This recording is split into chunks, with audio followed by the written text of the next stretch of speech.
שלום, אני רבקה בלוק מפתח תקווה, אני בת 13 ואני מאוד אוהבת להציג ולשחק ואני גם סיימתי סדר מועד בשניות ומקווה שתהנו. אבא, מה קרה? איפה אמא? מתארגנת לעבודה, מה קרה? ורותם והקטנים? הלך למגרש מזמן לדעתי, והקטנים הלכו לחוגים שלהם. איזה חוגים? הכל בסדר? לא, הכל לא בסדר. על איזה חוגים אתה מדבר? לחוגים במתנ"ס, אבל הלכו אחרי בית ספר. אין להם בית ספר. איפה הפלטה? איפה במותים אבא?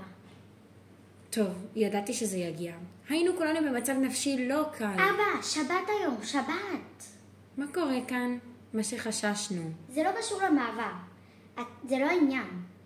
אנחנו מבינים מתוקה. זה טבעי, היינו בלחץ נפשי גדול מאוד, בטח אחרי הפציעה של אבא. לא, אתם לא מקשיבים לי. היום, שבת.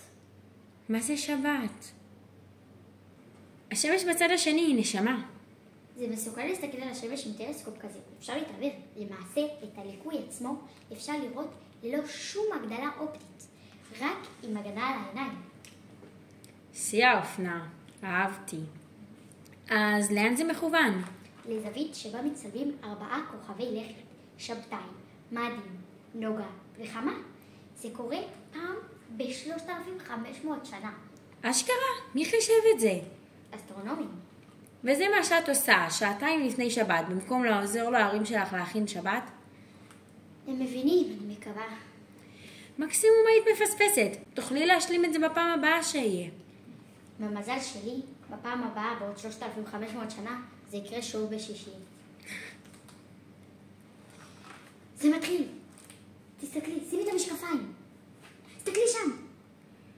וואו, זה חייב להיכנס לסטורי. מה זה, מטאור? איזה מטאור? אני לא יודעת מה זה. מה לעזאזל?